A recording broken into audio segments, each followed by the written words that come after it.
Hey friends, Mike Shinner here. So, hey, I want to start this off by saying that whatever I may say moving forward in this particular episode of the Sedition Papers with Mike Shaner are my views and reflect me. They do not reflect the views of the No Treason podcast, of Ben Johnson, of the Libertarian Party, of the Mises Caucus, of any other individual or entity. They're solely my views, and yeah, I guess that's enough. There are people that don't want to be associated, or yeah, there are people that don't want to be associated with some of the information that I'm going to talk about here. So,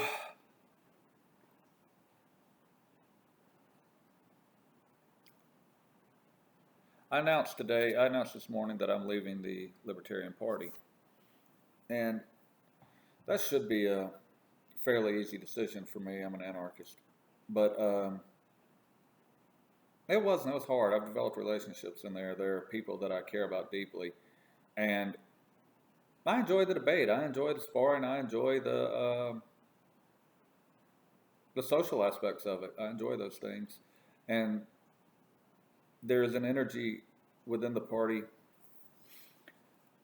and a spirit of some people that I have developed relationships with that I think are very valuable for the liberty movement, and I'd like to be a part of that.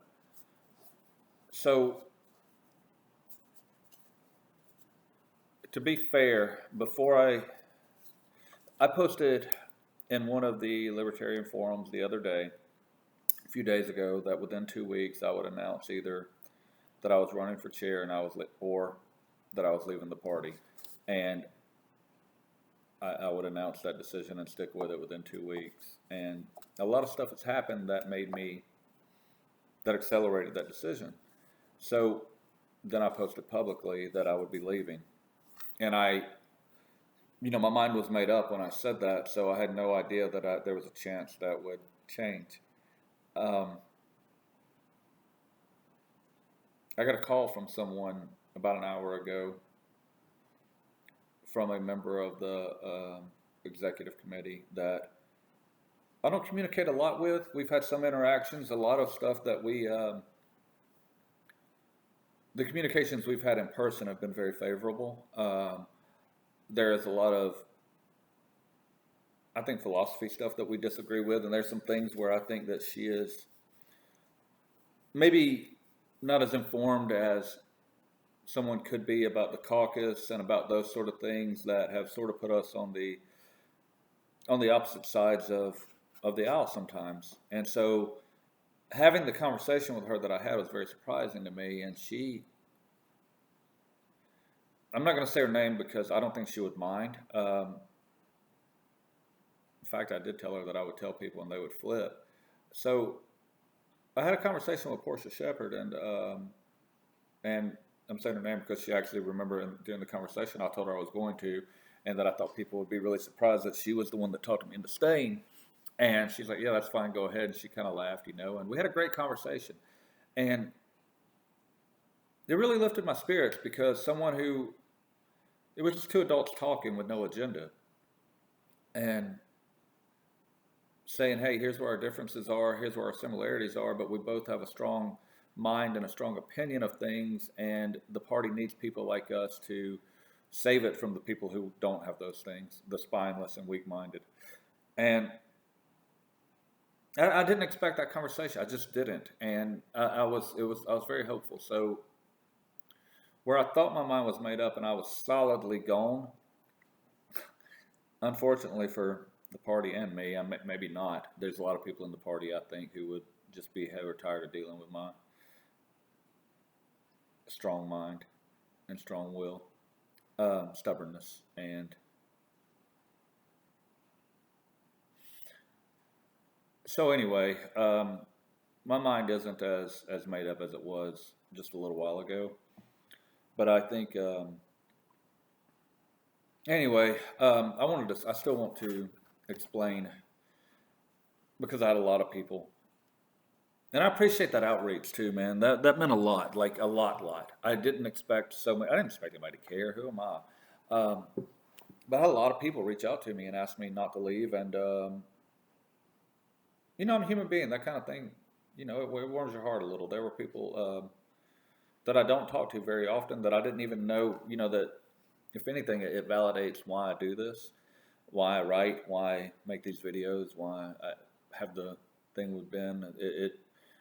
Because there are people who aren't always in the debate that are reading and paying attention. And the amount of you that reached out to me, thank you, and I felt I owed you an explanation, and I couldn't type 100 explanations in this long, it's enough to make this video that's going to be however long it is. So I didn't feel I could type it all out. So I'm making it for you. I'm not going to publicize this one the way I normally do. I'm going to send it to the appropriate libertarian forums and post it on my social media and YouTube, but I'm not going to send it out in emails and put it on. There's going to be a lot of inside baseball here of what I know, and I'm not I don't know what people think that I am. I'm not some. I'm a member of the LPA and I'm a member of the Libertarian Party, but I'm not. I have no decision-making ability for the party. I'm not in any way any kind of authority at all. I'm just a guy, and I'm a state organizer with the Mises Caucus. Although I have discussed with those guys about that I may be leaving the caucus also for very, very, very different fucking reasons. Very different reasons. I want to before I even get into anything else, I want to say that. If I leave the caucus, it's because they deserve better, and it's because I want to be able to speak my mind and burn my bridges without it reflecting on those guys that do that work. If I leave the caucus, I'll be coming back for sure if they'll have me. It's those guys. Those guys are the real deal. They believe in what they're doing. And we don't infight. We have disagreements like adults. We have strategy disagreements. We have lots of disagreements. But they're disagreements that people have in a serious organization, and you work through the best way to get them to resolve those disagreements, and then you move forward. My heart is 100% involved. 100% invested with those people. So, thank you to the Mises Caucus of Alabama and for allowing me to grow with you, because I've learned so much and I've developed relationships that they mean everything to me. And I hope they last the rest of my life. And even if they don't, if we lose touch and I don't speak to those guys for 20 years, one day one of them calls me up, I'll be just ecstatic, and I'll do anything I can. They mean a lot to me. Also, I have to say the same thing for the River Region affiliate. I started that affiliate. I moved down here to the ranch, and there was no affiliate, and I got in touch with some people, and we created that affiliate, and it's grown from nothing to something, and it's starting to, now we've inspired some neighboring defunct affiliates to do the same, to start their affiliates. But I'm proud of that, and I'm proud of what that affiliate could be. And I'm mostly, again, the same thing, proud of the members of that affiliate. I didn't do shit. I said, hey, let's start an affiliate. And these guys came to work, man. They came with enthusiasm, and they're young, and they're different ages. But the young ones are the next generation. That's I love that. And they're not in it for any reason, dude. Except they like liberty. They're not there to. There's no drama. There's no bullshit. It's not all the stereotypes of the libertarianism of the Libertarian Party, all the infighting and the running on a hamster wheel because you can't get it. That's not true of the River Region. They're a great bunch of people. And if I leave the party, I can't be chair of, which is bullshit, because the LPA should have no say so over what the River Region does. But They do. And if I leave the party, I can't be chair of the affiliate. And so, and they're trying to pass I think they're trying to pass a new bylaw at convention that would say I couldn't even be a member of the affiliate. So, because the LPA thinks that this makes sense to some people, and I don't know why. But I appreciate those people, the ones at the River Region. There's so much potential and so much talent.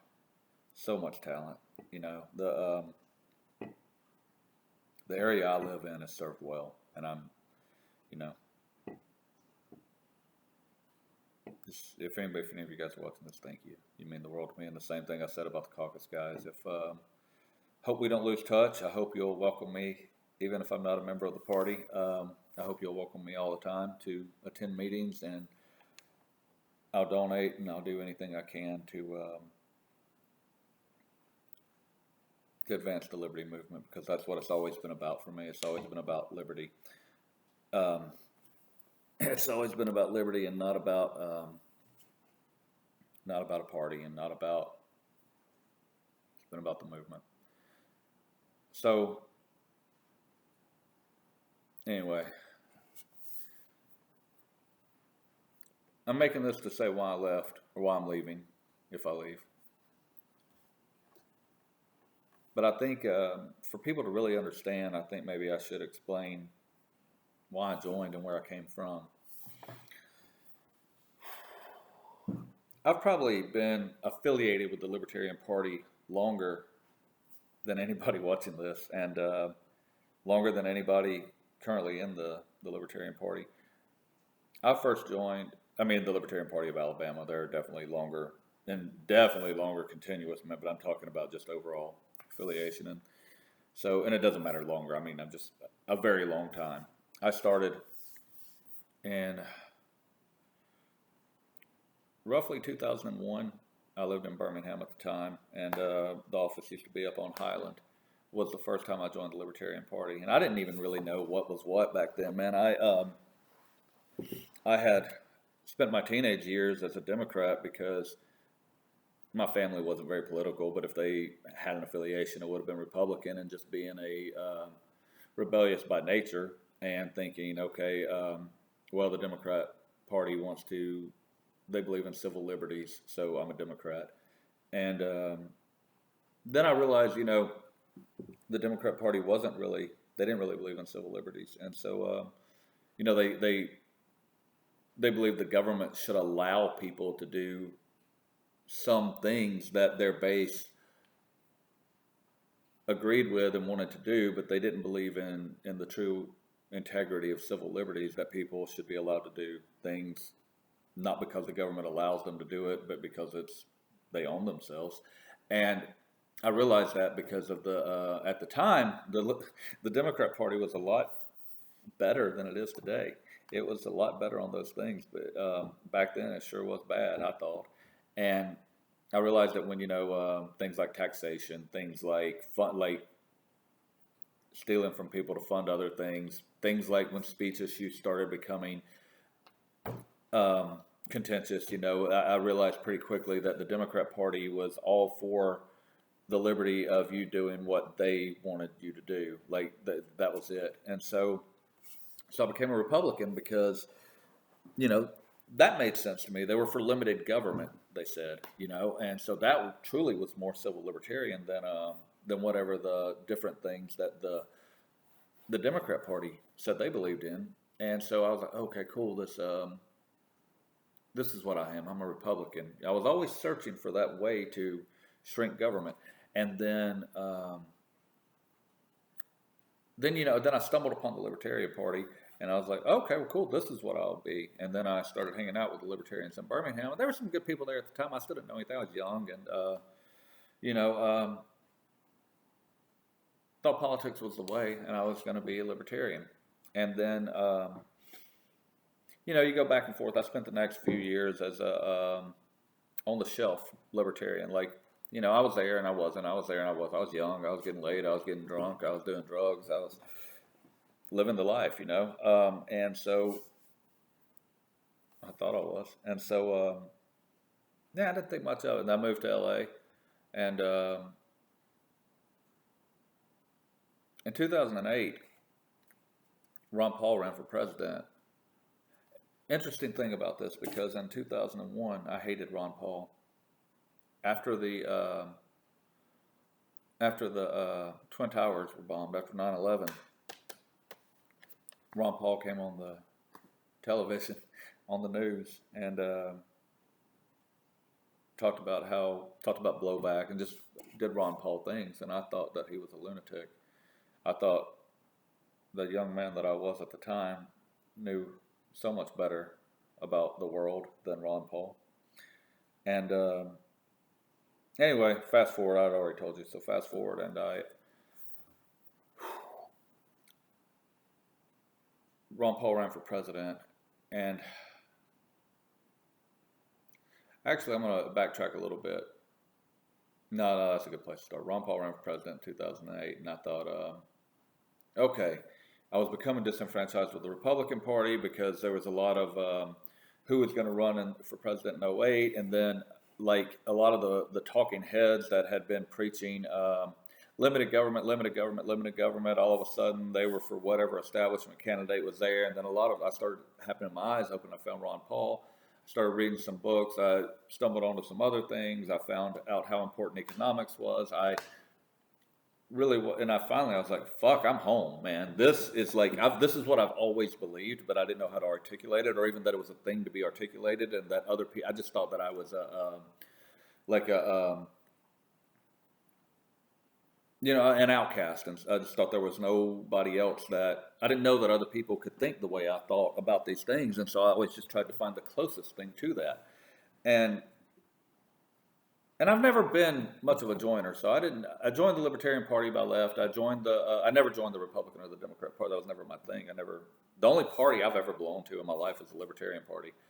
And even then, like, I never felt right, because like I said, I'm always sort of an individualist, I never been a joiner. I've never been a guy that wanted to be a part of a club, or I played on football teams, but other than that, never been a joiner. And anyway, I found Ron Paul, and I was like, wow, this is it, this is the way.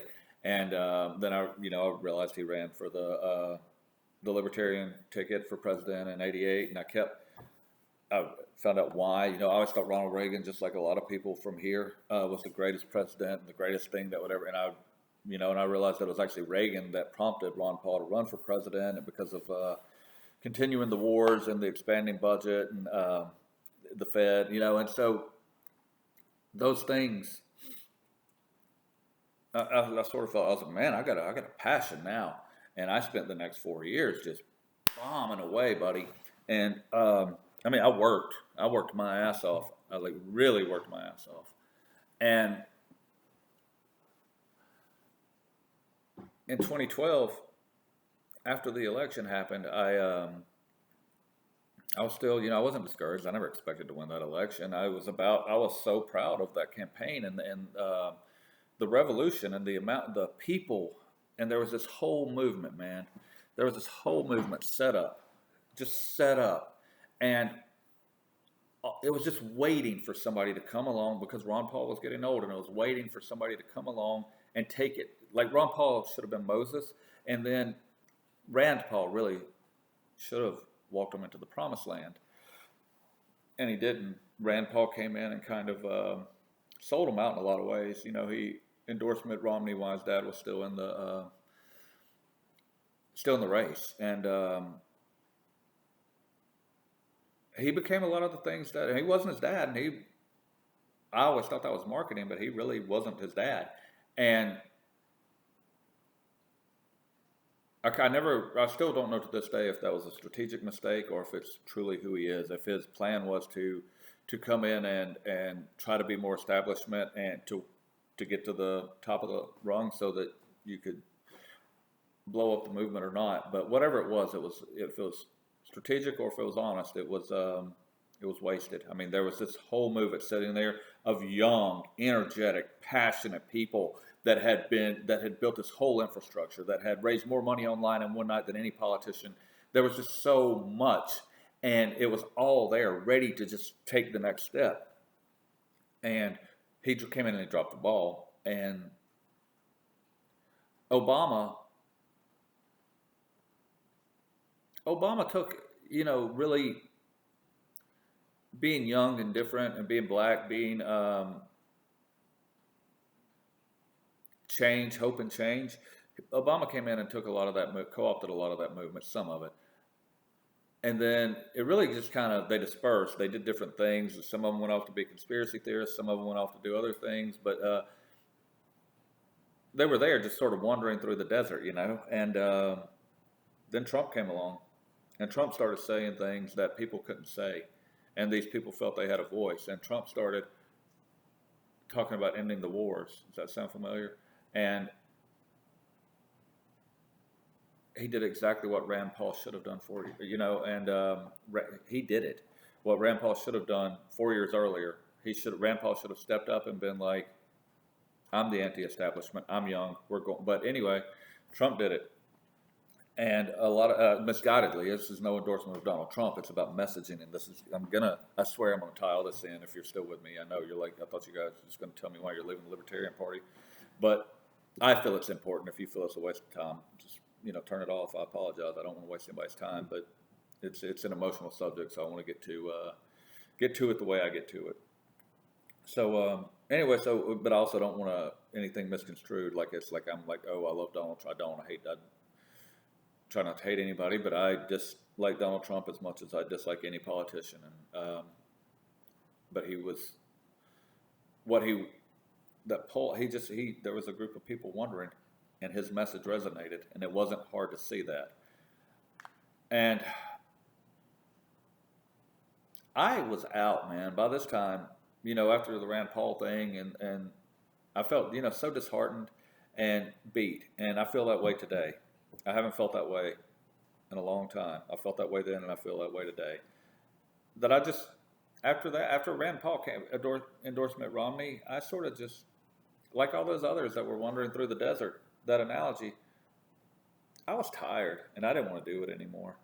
And so, and I was dejected, and so I got away from it altogether. I never get away from the spirit of liberty, but I get away from the movement and politics and all that. And I started evolving more, and as I learned more and I evolved more, I became a voluntarist. I became an anarchist, and then I was motivated by Donald Trump to get back into politics, to fight the cult of personality, because I felt like a movement that I had put a lot of energy into was going to be co-opted and bastardized, and I wanted to prevent that as much as I could. So I started getting passionate about it, started following, the things he was doing, the way he was fooling people on some things, pretending to be anti-war but bombing people, pretending to be pro-gun but banning bump stocks and saying things like take the guns first and worry about the Constitution later, and those sort of things that people still don't want to admit happened. And the 2 weeks to stop the spread, and Operation Warp Speed, and the vaccines, all that stuff. So so I started looking for somewhere to get involved, but there was no way. I didn't trust the Libertarian Party. The Libertarian Party had ran candidates like Weld, and you had people like Nick Sarwark that were at the. It was a real pitiful excuse for a liberty movement, and I hated that they had the term libertarian in their name. So that wasn't. I explored it and I kept paying attention, but it was nowhere I wanted to be. Then I heard about this Mises Caucus, and this is where we're starting to get to the meat of the subject, people. So I paid attention to the Mises Caucus because of the connections to Ron Paul, but I didn't trust them at all. I didn't trust. After this point, I'd been burned so many times when it came to putting my faith in anybody out, like not personal life, but anybody in the movement, that if they weren't Ron Paul themselves, I didn't trust them. But I paid attention to the messaging. I paid attention, and I wanted to see if I believed they would be consistent in the face of adversity.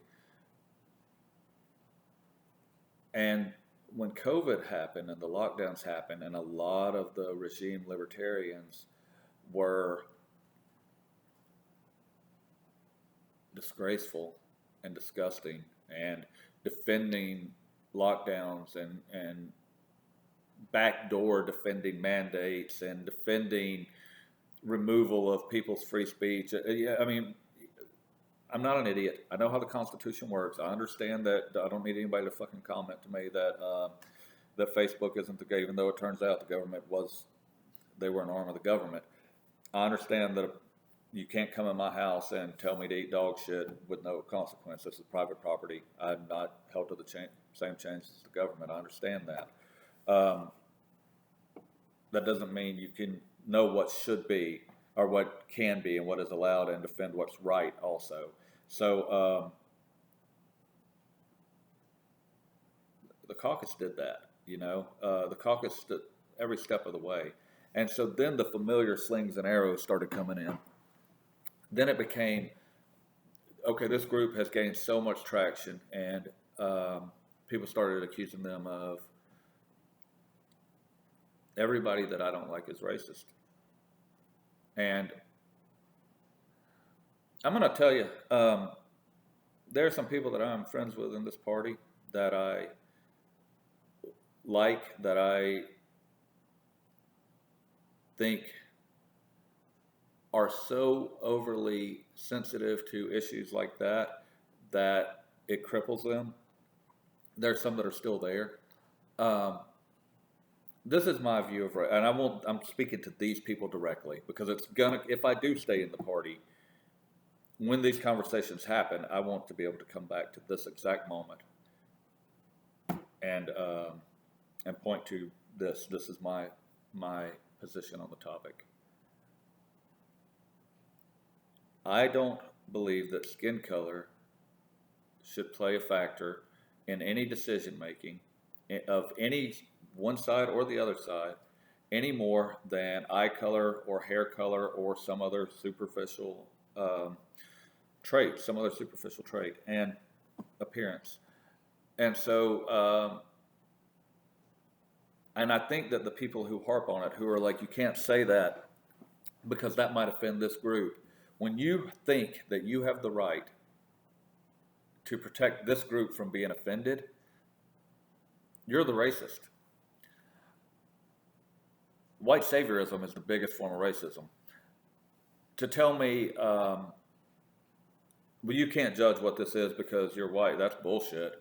I've never experienced what any other person in this world has experienced regardless of skin color. But I've been targeted by the police because I was poor. I grew up in a way that someone who grew up in the suburbs will never be able to understand and relate to. A lot of things that you think happens to one particular race of people happens to one particular class of people. It's the ones that can't defend themselves without money. Rich black people, rich white people, rich Asians, rich Indians, they have a lot more in common with each other than they do with somebody from the ghetto or somebody from the trailer park. I promise you, regardless of skin color. And they have a lot more benefits that have nothing to do with skin tone. And this thought process within the party, with the people within the party, that we have to protect other people from being offended, is one reason that I don't know that I can make any sort of difference in this party, because until that mindset is cured, because racism is a disease that affects both sides of the aisle. If it makes you so sensitive and feel so guilty to that, when you tense up when you see another human being, or you tense up when you hear words that might offend, you think, oh, that group over there is offended by these words that he's going to say, I'm offended. You can't say that. Racism's affected you. It's infected you. Not me, not them over there, you. If you see people as a group, if you see people as a group of gays, a group of rednecks, a group of blacks, then you're the problem. Because people are individuals who have individual personality traits. I promise you, I have a lot more in common with a poor black man who grew up in Selma than a middle-class white man who grew up in the Bronx or in LA. We have a lot more cultural similarities. We same types of food, speak the same type of slang, have the same type of dialect. It's a lot more in common, cultural-wise. So commonalities don't make collectives, though. Nothing makes a collective except for choice. And this choice of collectivizing races of people is generally done by people who really don't have the experience that they think that they have, or the open mind that they think that they have. And it's an issue. The issue that you can't say something because it might hurt somebody else's feelings, that's not for you to decide. You can decide to be offended for yourself, but you can't decide to be offended for someone else. And when you just make that decision, you can't tell me I can't say something because it might offend someone else. If I say something that offends you, you are free to walk away, to turn this off, but you don't have the right to, unless I'm on your property, you don't have that right. Anyway, I'm getting off on a tangent. It's an issue for me. It's one of the issues. I don't even know why I got started going down that damn topic. Because something I just read on here that was aggravating me. But so I'm going to get back to whatever I was doing. So I honestly don't know where I was at. I lost my train of thought. I got on that tangent. So I'm just going to pick up somewhere around COVID. And I remember the caucus. They started slinging the "you're racist" arrows and the homophobic arrows, and then almost as if by design, from the people slinging those arrows. I'm not even going to touch on that right now. What I saw was I saw a strength from the caucus in not backing down, in not saying, "Oh, we're sorry, we didn't mean to offend your delicate ears." They're like, "No, we said what we said." The individual members of the caucus. I'm not talking about one person. I'm talking about hundreds of different people across the United States with the same, "No, this is what I'm saying. This is the right thing to say. You can disagree with it or you can fuck off. I don't care. I'm going to keep saying it." And I was like, okay, well, maybe these people are the real deal here. So, and then I found out Tom Woods was involved with them. Then I found out Ron Paul was involved with them. And I was like, man, I've never joined anything like this in my life, but I'm interested in joining these guys. Then, and because I joined them, I wanted to make a difference, and I was very skeptical. Like, joining the caucus was a lot easier than joining the party. I did not want to join the party. I had to join the party to make a difference, to have a voice in the way that things are ran, and if I was going to be I ended up, my grandfather passed. A lot of people that are watching this may know, but I took care of my granddad, and he got real sick there, died in April, and so I wasn't able to attend the convention, but I had to join the party so I could attend the convention and become a delegate and try to get rid of the leadership that was there. They didn't need me, after all, to do that. They were able to do that overwhelmingly, and the people that were against them, even though the writing was on the wall for months, people knew that it was going to happen. There are still those, like the former chair of Alabama, who has just some real bad vendetta against the caucus. I have no idea why. I do know why. It's because she loves Nick Sarwark and thinks he's whatever. He's not. He's a piece of shit. But anyway, because of that, I'm not going to look that. You know what a piece of shit this guy is. He goes and hires fucking clowns to come to convention and create disturbances, he bumps into somebody, has somebody else film it, calls the fucking police, a libertarian, and libertarians still defend this clown. Come on. Calls the police for him bumping into someone and tries to have someone put in a fucking cage, this piece of shit. And anyway, so So these people, and then the more pushback they had against the caucus, the more the caucus grew. And so then they're like, we don't like strong messaging. We don't like the strong message. You can have strong messaging. You just have to water it down and temper it and blah, blah, blah. Well, the way fucking things grow, the way organizations grow is you take someone with a spine, like Ron Paul, and you let them look you in the eye and tell you the fucking truth and say the things that are hard to say and believe it, and the message grows. And it grows organically. And say what you want to about Donald Trump. It might not have been the truth when he was speaking, but he sure as fuck believed what he was saying. And he sure didn't kowtow to anybody. He didn't, and he created a movement. Ron Paul created a movement. And the Mises Caucus created a movement. A strong, strong, strong movement that is raising money hand over fist, that will probably raise tens and tens and tens of thousands of dollars by the end of the year, from now to the end of the year, to fight the state. And instead of the party, so anyway, whatever, people can think what they want to think, I don't care. I want to explain why I joined the caucus, and that's why that appealed to me. The messaging and the integrity to stand behind what they believed in. It appealed to me. And that we have similar values. And that Ron Paul endorses and is on the executive board. That appeals to me. So that's why I joined the caucus.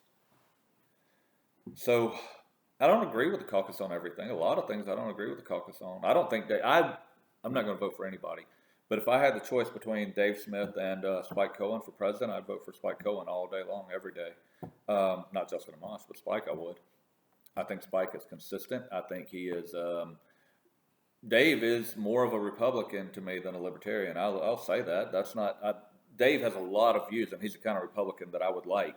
Like a lot of things that we do agree on, a lot of things that we don't agree on. So enough things that we don't agree on that I'm not excited about, and I won't do it. Campaign for him for be president.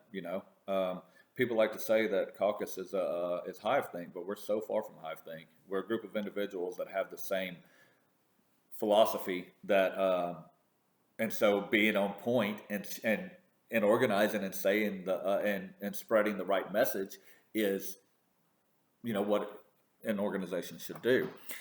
That's not the same as hivethink, which would mean that I would have to support Dave Smith for president, even though I don't, or I don't support Mosh for vice president. He believes a lot of things, a lot of great things, but there's a few deal killers. And I could disagree with you and still support you for office or whatever, but there are some lines there that I can't cross and say, oh, I think you should have this position. And it's not a purity, it's just there are some lines that I think that some boxes that have to be checked, and neither one of those guys check them for me. I've been very open with this, very, very open with this, as many times as, many, many times. And nobody has ever told me to shut up. Nobody's ever told me to leave the caucus. Nobody's ever done anything except debate me. Rarely, most of the time, they're just like, who gives a fuck, whatever. Like who you like. The LP's not that open-minded, though. So, all right. I told all that because I want to explain now why I'm leaving the LPA, or maybe leaving the LPA.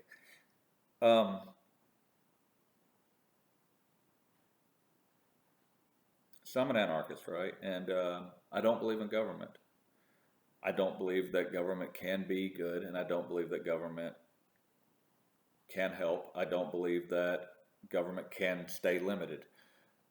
I think that government is bad. And I understand that the official position of the Libertarian Party is to put libertarians into government. So then why would is it hypocritical for me to be? I fight with this. I don't know. There is someone, I wish I could mention her name here so bad because I don't even know if she watches this, if she would know I was talking about her. But there's someone that I've been friends with for a long time who is an anarchist and who is a true anarchist. And somehow, I don't know why we lost touch. We did. Friends, like straight friends, and that's and something happened that I'm not aware of that where we lost, but I know that sometimes she sees my stuff and sometimes I see her stuff. And so people from the caucus tried to, I think she's actually a caucus member, but people from the party tried to recruit her to come. She was once very influential within the party. Tried to, and she's like, no, I don't believe in voting, so I don't think that I could be a benefit to your organization. I don't believe in it. And that stuck with me ever since. She didn't tell me that directly. I always knew. We had a lot of discussions about anarchism, but hearing it from a third party, it stuck with me. And so I thought this. I thought that I could come into the Libertarian Party and bring an influx of people and money, people, anarchists, who weren't going to help with the voting process, the getting people elected process. I thought that we could be an activist wing of the party because that's what I think what my belief is that right now, here's how I believe the LPA is perceived in the state of Alabama, if they're thought of at all. I believe that it's people think, oh, these are the guys hanging around like Hare Krishnas or Jehovah. They're the guys that are hanging around trying to get me to sign something, trying to sell me on something. And there's a lot of people that work really, really hard to be demeaned as badly as that is, as badly as what I just said. And I know that hurts feelings when I say that, and I know that it's offensive. And I'm sorry that it is, that my opinion on this is taken personally. And I understand why. If I went out in the rain and the cold because I believed this was right and had people sign petitions, and because I really thought that the way forward was through politics, it would hurt my feelings. I would feel offended if I worked really. So I'm not trying to demean anybody's work. I'm trying to say that this is what I think people see or think of if they think of the Libertarian Party. They think of people asking them to do something. So maybe I was egotistical and maybe I was naive, but I thought I could come in and change the party. And I thought that I could create a space, an atmosphere for people like me to work with within an organizational structure and with the legitimacy of the logo and the networking and that type of resources, and use it for the people that wanted to focus on the politics. They could do that, but I wanted to create an activist wing so that when people thought of the Libertarian Party of Alabama, they didn't think of someone who was asking them for something. They thought of someone who was doing something for them. I thought we could go out and perform work in the community. I thought we could, it's cold, it's winter, it's about to be 19 degrees in Alabama. I thought what we could do was raise money for people in rural areas who are going to have their electricity cut off, and free old people who don't know who have to choose between eating and heating. And I thought we could put voluntarism in action and show that that solutions exist outside of government solutions. And I thought we could work in tandem. I thought the political arm could do the political things, and that there would be room for both of us, and it shouldn't have been that much friction, I thought. And so I thought, okay, what I'll do is I'll start an affiliate. I'll start this River Region affiliate, and I'm going to grow it. I had a straight plan, like it was through the circle, because I had a calendar of how it was. I had a great business plan, and I'm still going to use this business plan even if I leave the party. I'm just going to use it for the Liberty Charitable Association of Alabama, which I had started a long time ago. And anyway, so I thought, okay, I'll start this affiliate, and we'll grow this affiliate, and it'll replace the Liberty Charitable Association because of this, and we'll work towards these local issues and do these things. And then I find out that the LPA, mainly at that time, I think it may be everything's a little dysfunctional right now, so maybe they have changed their. Right now, I think that I've been loud enough and bold enough that I can get away with a lot of stuff that maybe some other affiliate people couldn't at the time, um, and then I stood up for a few affiliate chairs who were bullied. And so now I think they just sort of leave you alone, but it's still not codified. So, but what I found out was that back then, the party really wanted to set the agenda for the affiliates. And so they wanted, if I would have the chair say, hey, we're going to focus on this message. And okay, send me that as, do you mind doing this? Sure. But it was more like, hey, this is what the party's focusing on. This is what you should be spreading in your community. That didn't rub me right. I was like, I didn't do this to do that. And so it bugged me, and then some people, a different share. None of this ever happened to me directly. That's also the thing. It happened because most of the stuff I post would have been within whatever guidelines they want anyway. So it's not a personal thing with me. It's about philosophy and spine. So then people posted things that were relatively harmless on their affiliate page, and the LPA removed those things, and not relatively harmless, completely harmless. Maybe not beneficial, but definitely not harmful. So the LPA, without any trial or just took it upon themselves to delete that and bar that person from posting. So, well, wait a minute, I should have done more research before I started this affiliate. How much control do these guys have? And so I was like, well, I don't want to spend the next 5 years of my life building an organization, a powerhouse organization, because I can build this organization, and I don't mean that to be egotistical. It's just that my background in business and doing this and on social media and follow the following I have. I can build the region up to be a little more powerful than the LPA ever thought about being if I'm left alone to do it. And so I'm like, okay, well, so I'll just do that. And then all of a sudden I'm like, well, wait a minute, I'm going to put all this time into this. You can come in and wipe me out anytime you want to. You can have your little board up there with 10 people that maybe don't like me because I'm not politically correct. I'm not going to say things that are politically correct. I'm going to say what I think.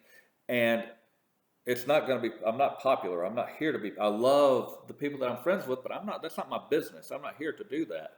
I've made friends because of how I am, and I've made enemies because of how I am. And if I make enemies up there on that board, they can just remove me, kick it out, censor me. Well, I don't want to do that.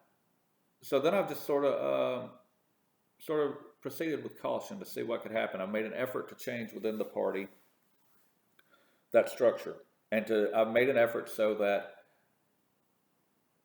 what I want to have is I want the affiliates to be autonomous, to work as they see fit in their community, to build a better party. I think the affiliates should present the message to state instead of the states presenting the message to the affiliates, because we're the ones on the ground in different areas. The state basically consists of 10, 12 people. The affiliates consist of all the members in all the regions, statewide. And so my plan was so take my affiliate, for instance. My affiliate, we have 12 people, 15 people, whatever. And we're we're growing, and we're real small. We just started, but we're a lot bigger than some affiliates, and these are regular members I'm talking about that show up to meetings and show up to everything. And so in my affiliate, we would get together and we would say, okay, we're going to work on the issue in Valley where I've discussed on other podcasts. The old ladies were the cancer patient was arrested for not paying her trash bill, that sort of thing. We're going to focus on this. We're going to organize protests. We're going to do this. But these are issues that are affecting us, and we think we're going to direct the state to sort of focus on municipal issues. That's what my affiliate may suggest. So what you do is you have the affiliates each affiliate, they get together, and then you have a convention of the affiliates that say, hey, this is what we think the state should be, the platform should be, not a chair and 10 or 12 people. This is what the platform should be, but actually the entire organization, and we kind of monitor that month by month, and then the EC should focus on messaging and focus on raising money, focus on marketing, focus on on campaign support for whatever the affiliates decide that campaign support should go to, be it state, federal, local, whatever, and the EC should just be directed, and they should have no teeth, really. So, and I promise you I'm getting to the end of it, but fuck, I'm entertaining and good looking. Don't rush me. Be happy you get to talk to me. And so anyway, so my platform is to remove the authority of the state over the affiliates, and then so at my affiliate we charge dues, $10 a month, and for voting members. But if you can't afford the $10 a month and you want to be a voting member, we'll sponsor you. It's not we're lax. We're not we're not an anal bunch. We're real. Yeah, that's good. We do the whatever. So I found out a couple of weeks ago, when I thought I was making some headway. I thought I was I knew I wasn't going to get what I wanted out of it. I know there are too many people that are too power hungry and want the believe. This is the thing that bugs me about the party is I don't think they believe in libertarian principles. I think that what I said I think they believe that they should be the government. And the reason I think that is because of how they structure the organization. They have a central government, and they don't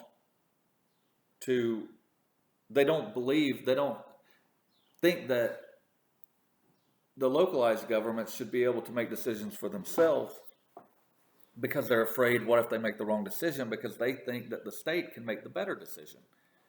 They can think for us. And that's the problem, and that is my problem with this organization. So that's my main problem, and I've been fighting it. I've been thinking about leaving the party for a while. And this is the part that nobody else wanted to be associated with but me. Well, before I get to that, I'm almost there. So a couple of weeks ago, I noticed that there's a proposal, instead of giving the affiliates more autonomy, there's a proposal for the state to tell the affiliates what dues they can collect or charge. And that's none of the LPA's business. The state has no fucking right. None. It's none of their business if we charge a $5,000 a month or 50 cents per month. And I hadn't pushed it because there's been a lot of side issues, a lot of distractions but today I was like, so I asked them to amend that proposal, and everybody ignored me. And so I asked today, I said, why, I asked this, but everybody ignored me. Are you going to change this amendment, or should I submit a competing amendment? And I was told, submit a competing amendment. I think this is reasonable because the state needs to be able to protect the members. I mean, and I was told this by somebody I respect a lot, somebody that I disagree with on some things, but have defended to my friends, although this is kind of he's also the one that removed those posts. So I don't know. My eyes are, so I'm thinking maybe I don't belong here, maybe I don't belong in this place that I think should believe in less government, that appears to just believe in a different form of government. That bugs me a lot. All right, move forward.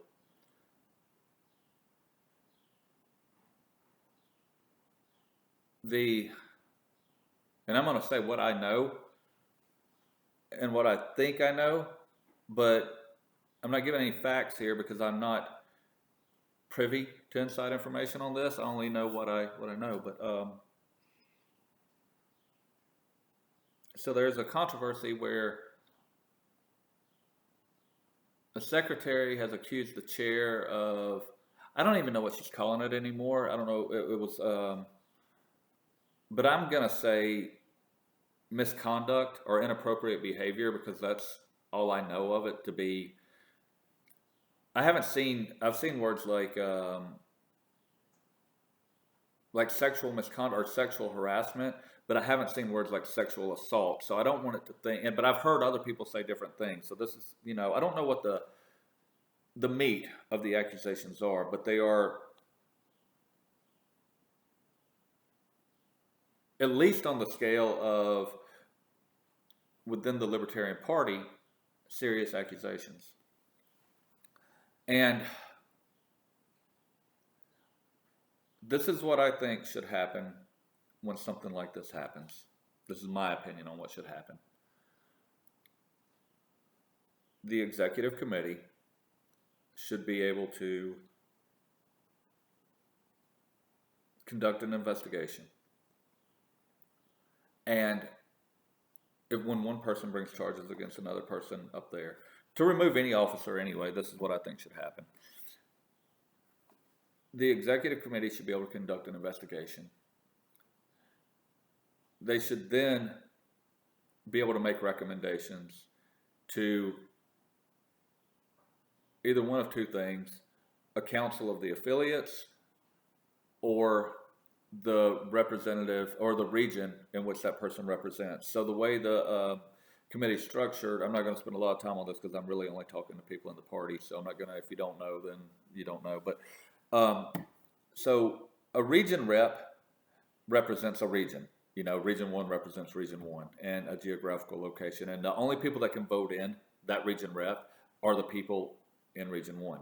So the only people who should be able to remove a Region 1 representative should be the people in Region 1. Not a council, not a board. Only the people that voted for you should be able to remove you. Only I should decide if you're representing me, and only you should decide if I'm representing you. I shouldn't decide if he is representing you or not. And so to remove someone from the EC, I think it should be put to a vote of that person's region. And I honestly think that's common sense. I think it's perfectly logical, and I don't see any action. I don't see any response that will justify saying no. It should be up to the 10 people that they work with. This is what they're doing. They're saying the government should decide who governs, and that's what the government does. So that bothers me. Some pushback that I've had for this is, well, how will we have quorum?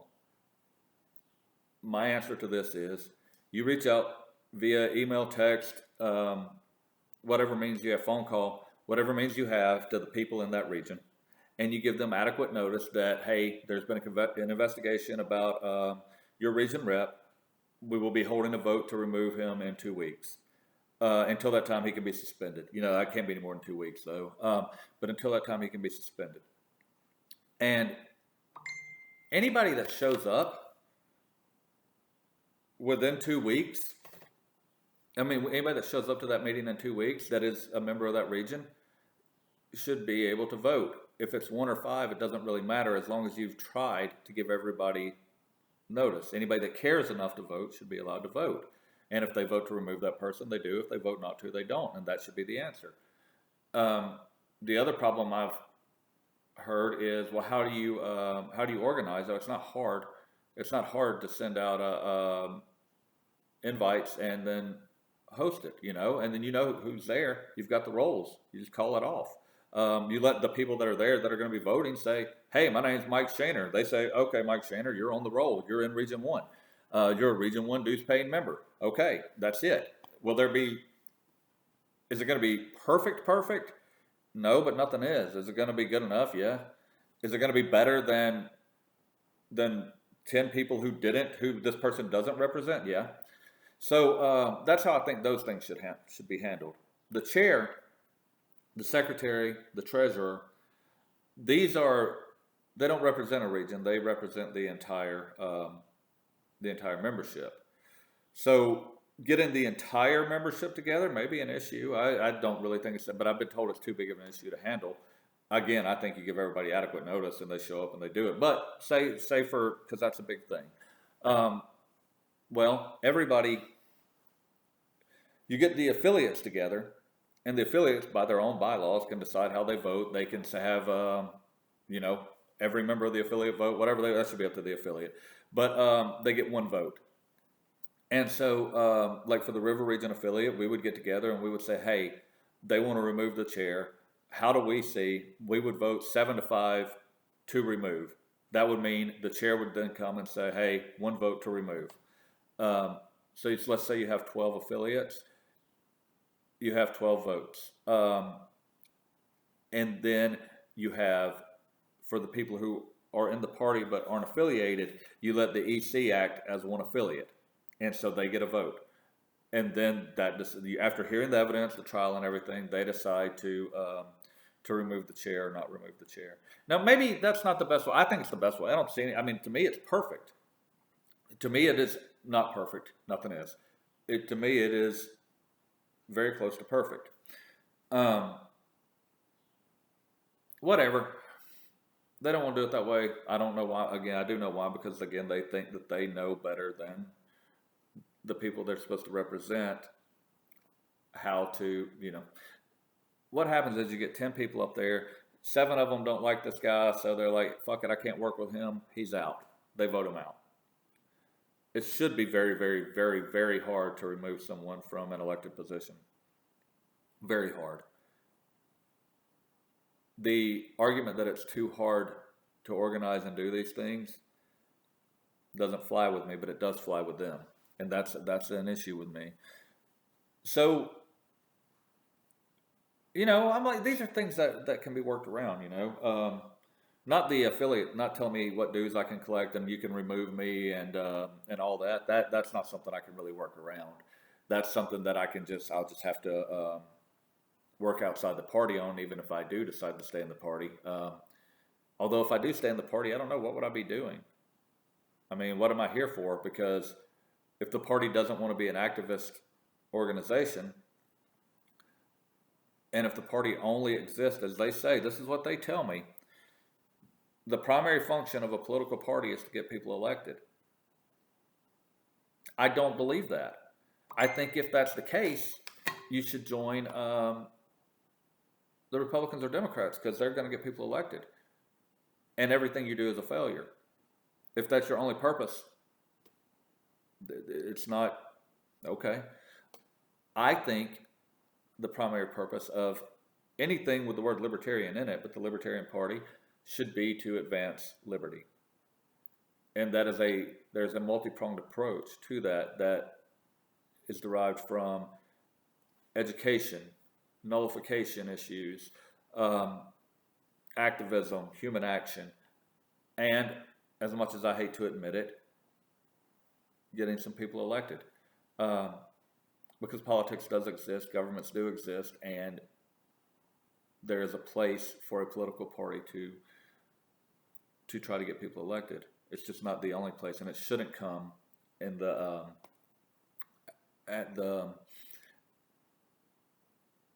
as a substitute for advancing liberty. In my opinion, advancing liberty should be the ultimate goal. I don't think that running 60 candidates, 50 of them, 20 of them, whatever, somebody's out there going to tell me I got the fucking number wrong, paper candidates, a lot of paper candidates, investing money, paying Nick Sarwark money to get these motherfuckers. For what reason? What good does that do? Well, they say it does good. I don't know what good it does to get somebody that can't.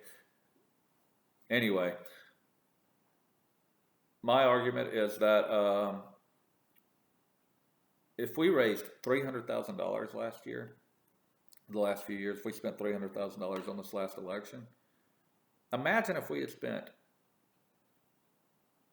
a good portion of that promoting the water crisis in Uniontown, and a good portion of that to promote and give publicity to things like the ladies who were arrested for feeding their cat, or the old lady and the cancer patient who is arrested for not paying their trash bill. What kind of difference could we really make with that? And then what if we took, that's a lot of money, and what if we took the remaining big portion of that and focused on getting people actually elected, actual libertarians, like real libertarians, not just one who has some libertarian views, but real libertarians, and put them in winnable races? We could take over an entire town. We could take over an entire town, and we could be a model. We could say, this is what it would look like if you believe in libertarianism. This should be your strategy, because you know this will work, and it will grow from the bottom up.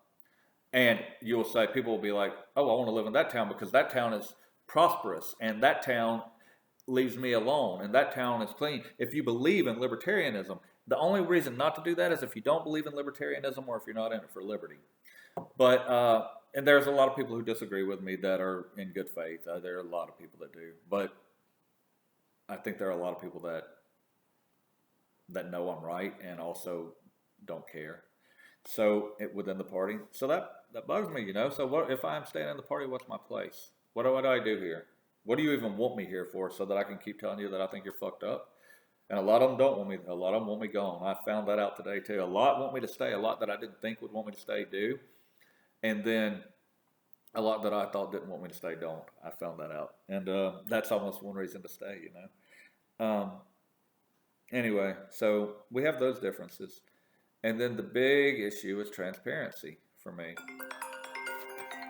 Transparency and truth. So the chair is accused of doing something inappropriate to the secretary.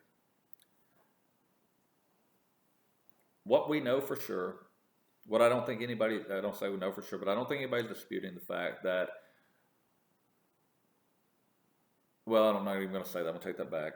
The allegations that I know are that he tried, and I know this because of a public petition that was passed out.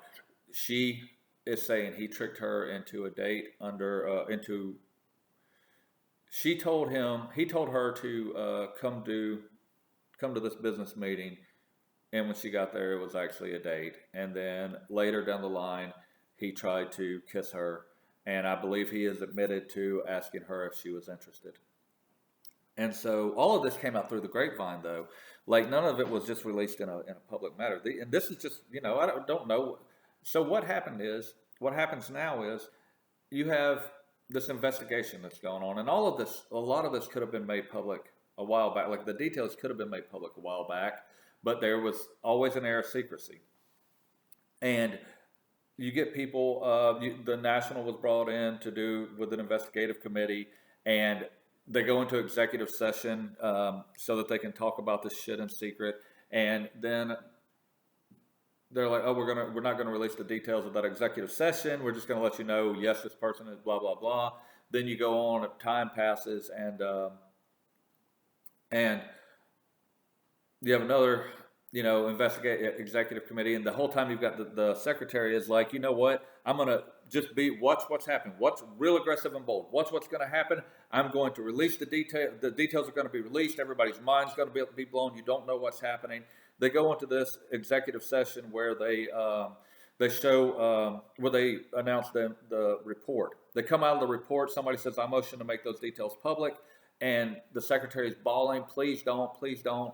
And so he rescinds his motion, and the acting chair says, are you doing this under duress? She says, I plead the fifth. Other members that were involved in the executive session say, yes, she is doing this under duress. So now what you have is you have a membership, an entire membership, who doesn't know what the fuck's going on.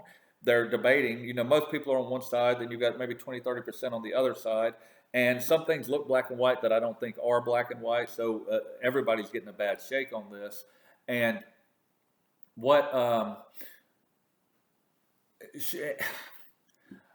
so I say, and they're saying we can't release the details because the party will be liable. This person, if this is basically, she made the accusation against the chair, and if those accusations aren't proven, he can, and they are released to the public, he can sue the party saying saying the party caused him damages by releasing this, and that's probably, I guess that's accurate. I don't know. He consulted with lawyers. She did. I don't care, honestly, about that. I don't care. I care about if you guys were going to do this and bring this and make this a party issue and divide the party, then take the pill. And if the party has to suffer a little bit for the sake of transparency and believing and promoting the values they claim to believe in, sometimes there are consequences for doing the right thing. Sometimes it's hard. If it's easy, everybody fucking do it. It's hard to do the right thing. It's hard to do the right thing.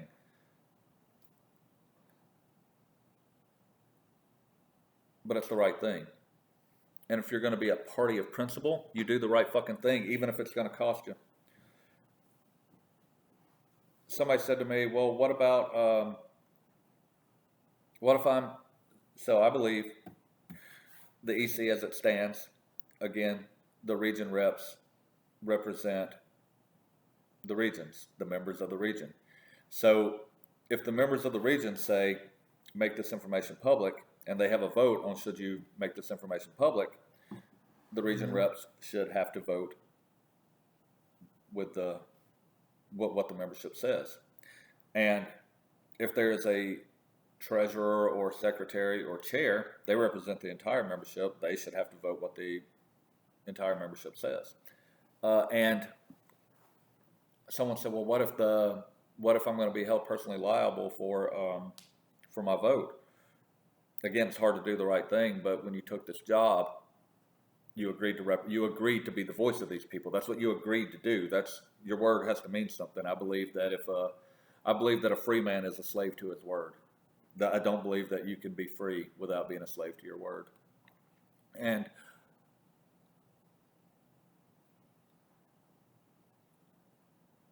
you should either vote the will of the membership or step down and say you can't do your job. I had the opportunity to be the representative of Region 3, and I declined for two reasons. I declined because, one, I didn't know that I run a ranch. I've got a couple of businesses. I've got a wall back there that needs painting. I've got, I just moved into this house that I've got a lot to do, and I didn't know that I would have the time. If I commit to, again, a free man's got to be a slave to his word. And if I commit to something, then I have to do it. And I didn't want to commit to something that I didn't know that I could do. I also know me and my morality and what I feel is my integrity. And if the will of the membership said we need to start promoting wokeism or government protections against this, or government intrusion against speech, even bad, horrible speech, or things like that, even if the will of the membership said that that's what should happen, I know that I couldn't vote to support that. I know that I could not vote to support that. I will never offer my vote to somebody else's will,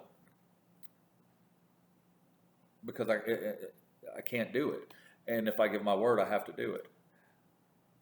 Well, that's what you did by taking that position. And they didn't. They've blown it off. They've kept it secret.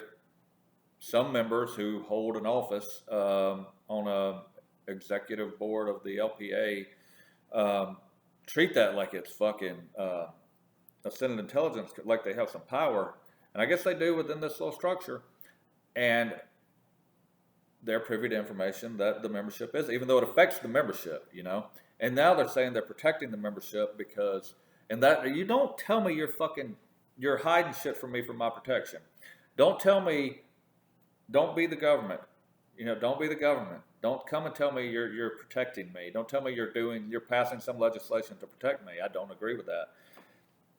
So those are my gripes, I don't know if the secretary is being completely forthright.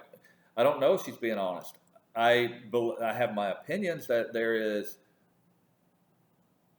always two sides to every story, but I believe that at the very least, the chair showed bad decision-making skills, and if he cared about the party and the fractured state that it's in, if it were me, if I were the chair of the party, I would come out and I would say, I care about this party. I made some bad decisions that have divided us, and I want to do the work. I want you guys to be able to do the work and not be the distraction, and I'm stepping down. Even if he's completely innocent at this point, trying to date the secretary is bad decision making, and that's the action, and the consequence is this is where we're at. And so to be accountable for your actions, even if it was just that, the only way to be accountable is to say, hey, my actions caused this mess, and I have to step down. I also think the secretary should step down.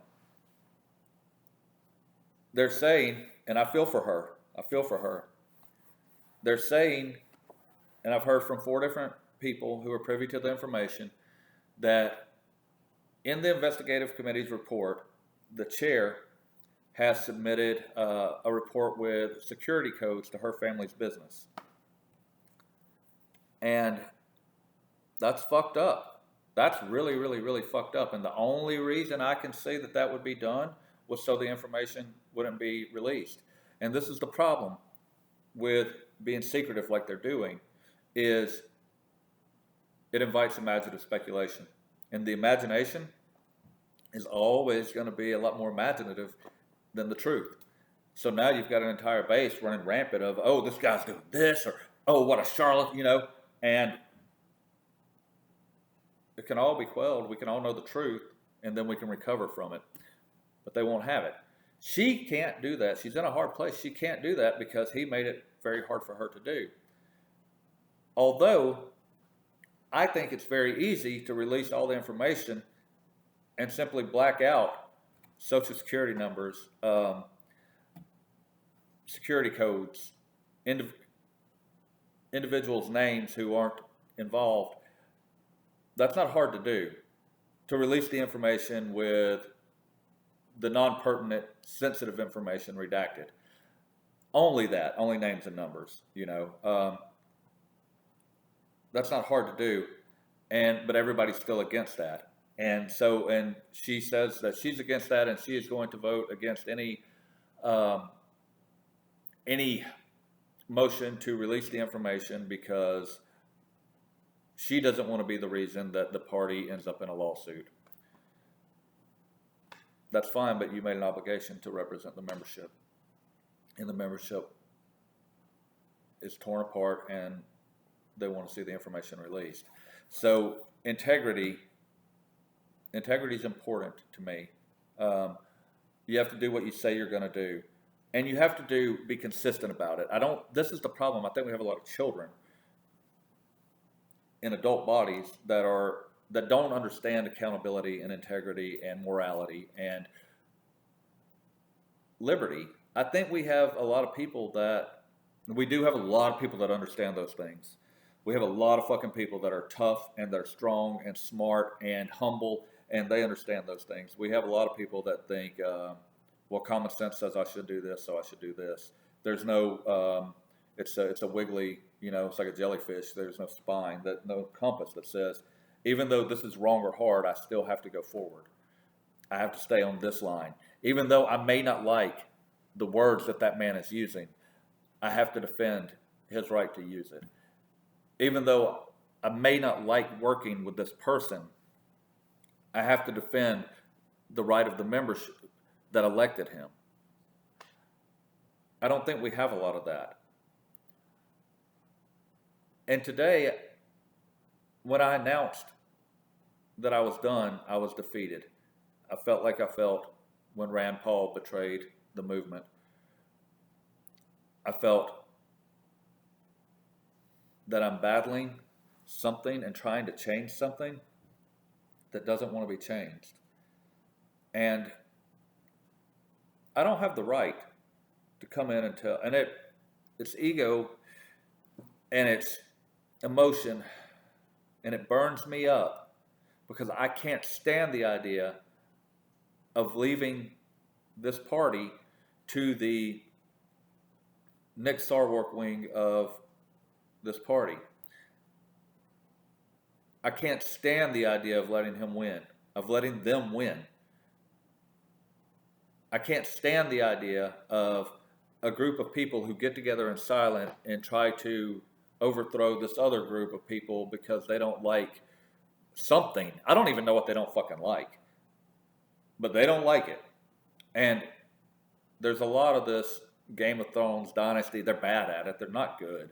It's all so transparent. You get somebody that's like trying to feed something in your ear over here, and you know exactly. Anyway, it's so transparent. Like, it's almost severe narcissism, but most narcissists have a little more intelligent, like they're better plots. So, I don't know. I don't want to deal with that. I don't want to deal with that. I don't want to but I don't want to leave it to them either, and that's where it gets hard. And so I had made my mind up. I was like, you know what? Fuck this. What am I doing? I don't believe in voting. I don't believe in electoral politics. So why am I in this? Why am I fighting for this? And I was like, you know what? If this is what they want to do, let them. It's not my right to change their mind. I had a lot of people call me and tell me I was wrong. I had some people express disappointment, but know that I'm a grown man that'll make my own decisions, and I have the right to. They didn't, and I appreciate those people. I could tell they wanted me to make a certain decision, but they had enough respect for me to not ask me to. Then I had some other people who were very happy to see me go, and they made me want to stay so bad. So that's where I'm at on this. Should I stay or should I go? I don't know. And then I got that call from Portia, and Portia said, Mike, I don't think you should leave the party. And Portia and I disagree on a lot of stuff,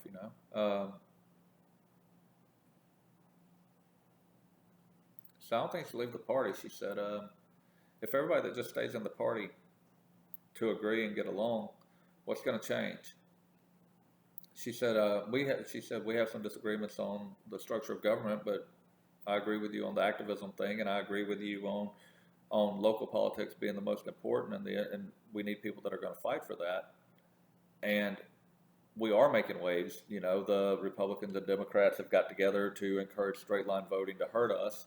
And if we had some strong leadership and we keep these strong minds working together, and I appreciated that because it gave me some hope. It gave me a lot of hope. It gave me hope that someone that I disagree with, that doesn't like the organization that I'm a part of. She's very anti-Mises. She doesn't like the Mises Caucus. I don't know why. I do know why, and it's. I wish that I could help her with that, but it is what it is. I'm leaving the caucus also. I announced to them that I was leaving them, and I said this already, that I'm leaving because I'm going to say things that they shouldn't. The caucus shouldn't be held responsible for my behavior, and so I'm leaving that. But anyway, Portia's someone who disagrees with the people that I consider brothers, doesn't like them, wishes they didn't exist, not the people, but the organization. And she had the spine and the gumption to say to me, the party's better with you in it than not in it, and we need you here. And that gave me so much hope. That gave me a lot more hope than my friends asking me to stay. That gave me a lot more hope than anything else. It motivated me more than my enemies being happy that I was gone. So I don't know what I'm going to do now. I made an announcement, and I gave myself the slightest bit of wiggle room by saying if I haven't left, I'm still packing. But I made the announcement, and a lot of you reached out, and I told you I would give you an answer. And I told you I couldn't type it up because it took me an hour and 25 minutes to talk about it, to say it, to get it all out. And I'm sure I still missed an hour and a half worth of stuff. But this is my answer. This is where I'm at. I'm leaning toward, right now, I'm leaning towards staying through convention, seeing if I can get the party to give the affiliates the autonomy to actually make a difference instead of doing the same thing they've been doing for 40 years and nothing. They think that the ballot access was a big win. I was really hoping once the elections were over that everybody would be like a little disappointed and like, okay, we need to refocus but like the next day everybody was like, all right, back to petition signing, guys. I was like, well, fuck, man, no more petition signing. They're like, well, but we got ballot access last time, and even though we lost it, now we learned from they've been doing it a long time. And yes, it would be incredibly, insanely stupid to say there were no gains from doing that. There were some gains. They weren't worth the time, the division, the money, giving money to Nick Sarwark. That is going to be a residual effect that lasts. So a lot of people I'm friends with. Anyway, I'm going to say this one last thing and then I'm going to go. After the election, I hoped everybody would sort of be like, oh, because I stayed out of it, I didn't discourage it, but I kept asking. There were members of the caucus, and I'm like, guys, can we please just focus on caucus stuff? But they wanted to bitch about what the LPA was doing, so they kept coming. And I was like, can we please just? They're like, oh, we got to focus on the election. We got to focus on the election. And I was like, okay. I mean, I know what's going to happen at the election. This is what's going to happen at the election. But go do it, guys. Gung ho. I went to bat. I got them. They wanted to run a poll. They wanted some money, and so I went to bat and made sure they got the fucking money. I didn't want them to have that money to do that. I think it was a waste of money, a complete and utter, total waste of money. But some of my friends wanted it, and so I went to the caucus. I made sure they got some money. I went to national, and I made sure they got some money. I asked for one thing from the fucking chair. One thing. I said, before I give this, it comes with one string. I'm not hiding what I said. One string. I want the haters to know who got you this money, not me, that the money came from the caucus. He says to me, absolutely, no problem. Then they're having the meeting, and they say to the chair, some caucuses have already given you some money. What caucus was that? And he's like, yeah, some caucuses, I don't know. And then he finally, like Joshua Smith, had to drag it out of him that it was Mises. Like I told him before I do this, before I make these calls, before I do any of this, that one string. And that's the only time I've heard him mention in a forum of people who wouldn't like the caucus. That's the only time I've heard him mention that. So so that bugged me a lot. That rubbed me the wrong way. But anyway, I got them that money, and they had their election, and nobody was elected, and nobody got the ballot access, and I kind of look like a jackass because I went to bat for them and exaggerated that I thought we might be able to get the ballot access if we got them the money. I knew we wouldn't. But I didn't care. I mean, they were working for something, right? They were already so invested, and it was so close, and I thought, okay, let them have it, man, and when it's done, they're going to feel defeated. And then we can start to work on this new thing. Like we can actually do something that matters, something. And right away they were like, hey, let's go. And I was hitting the stomach. I was like, okay, is this real? And it is real, and it's still ongoing. And it is still something I fight and just totally disagree with. And I want everybody to know that I disagree with it. Like I want everybody to know my opinion. Because when you're calling, you're saying, hey, Mike, stay. Hey, we're having these conversations. And you're like, I want you to be a part of this. We all respect you. I appreciate the respect, and I believe you respect me, but I'm not sure that everyone really understands my position. So I'm trying to make it if you want me to stay in this party, you need to understand who you want to stay in this party. Because I don't think running for governor is the way to progress anything. I think you focus, and I don't think running, and everybody's, so then I'm like, no, we need to focus on local politics. So everybody's like, okay, let's run every fucking office that's open. No, I don't want to run every fucking office that's open, every local office that's open. Municipal elections are nonpartisan anyway. You don't have to have any ballot access for that. So if you run somebody for mayor, whatever, you don't need any money to do that. You can do it. For countywide offices, yeah, but those should be very limited. You don't want to spend money on races you can't win. There's no point in it. What you want to do is you want to get people elected to an office if you believe in politics. Like think of baseball. A player goes to college sometimes, but we're going to say a college player goes to college. Then he goes to the minor leagues, maybe double A, maybe triple A. Then he gets called up. There's a farm system. There's a progression. So think of it and apply that to politics.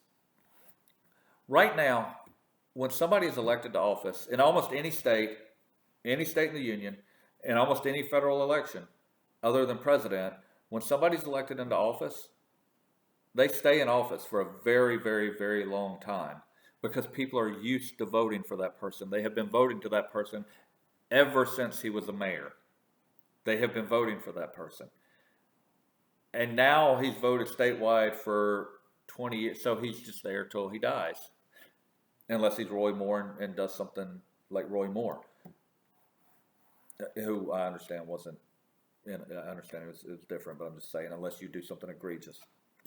All right, so if the Libertarian Party wants to focus on getting people elected, this is what I'm begging you to do, whether I stay or not. Please listen to me and discuss it. Don't listen to me and change the subject. Listen to me and understand. You run people in races they can win for town council, for school board. People are used to seeing their signs. They're used to voting for them for school board. Then they move up to town council. Then they move up to mayor. Then they move up to county commissioner. Then they can move up to a state office if you really believe state offices matter. Then if you really believe it, they can move up to a federal office because the electorate in their town that voted them town council and then voted on town council a second time, they're used to fucking voting for them. So they vote for them. And then when you move them up to a higher office, they vote for them. And it's a farm system. And along the way, they're creating contacts. They're creating infrastructure. They're building an alliance. They're networking. They're building the things that need to be built to run for the bigger offices and to bring people along with them to replace them below. Their endorsements matter at this point. That's how you fucking create something. That's how you build something. You don't start and say, I'm running for president. You don't do that. You don't start and say, the president office is the only one that I think they should run for because it's an educational office. But I'm talking about, you don't start and say, we need to put somebody in Congress and senator. It's not worth anything. It's not worth the money spent. It's not worth it. People get used to seeing you as a loser on the ballot, and people don't want to fucking associate with losers. They want to associate with winners. I'm sorry that that's true. I wish that people just wanted to associate with good people, but they don't. They want to be on a winning team. It's the truth. Everybody that says I'm not going to waste my vote on a third party, they don't mean I'm going to vote for a good person. They mean I'm going to vote for a fucking winner. They want to vote for a winner. So you have to start winning before you start attracting. When you start winning, you run where you can win. The party disagrees with me. I don't fucking know why. I'm like, let's do this. They're like, okay, well, yeah, fine. And like I battle with them for weeks at a time. Don't run these big focus on local. Okay, we'll focus on state and local, but what's the good in spending all your money? Just because you have money doesn't mean you got to spend it in that way. If you get the money, it doesn't mean you got to blow it. There's a lot of fucking things that happen that you could use that money for. You don't have to blow it. You don't just have to have a candidate everywhere. Please heed my advice on this. Just please. If I'm here, if I'm not here, please do this one fucking thing. Be smart where you invest. Invest where there can be a return and a showable, growable return. 1 hour and 35 minutes. And I'm going to just call it a day because I'm sure I missed some things. I'm sure I'm going to go back. I'm not going to edit this. I don't edit anything. I hate fucking editing. I'm lazy. I'm going to publish this. I'm going to send it to Discord. I'm going to send it to the Alabama Libertarians group. I'm going to send it to the River region, and that's all I'm going to send it to. And anybody else that sees it sees it. If you guys are part of my normal audience and you're like, Wise, I don't understand what the fuck this guy's talking about. I don't know why you stayed with me for an hour and 35 minutes, but I sure as fuck appreciate it. And I will see you guys tomorrow night on No Treason with Ben Johnson, always live at 8 p.m. on Facebook. The page where you can find us is Writing the Revolution, and it will be up Thursday on YouTube at the regular channel. So, hey, if I still have anybody left, please subscribe, share, follow. Subscribe to the Sedition Papers at the seditionpapers.substack.com. Follow me on Twitter at CSA Wordsmith. Instagram and Facebook, it's Mike Shaner. And I know I'm missing something. TikTok, it's Mike Shaner. Please follow please subscribe to the YouTube page and catch up with me and John. I mean, god damn, I'm tired, man. With me and Ben Johnson. We have fun. So, hey, thanks, guys. If I'm still here bothering you, then I'll still be here bothering you. If not, and we have any sort of, or we're friendly, you like me, get in touch, stay in touch, and we'll always be in touch. Thanks a lot.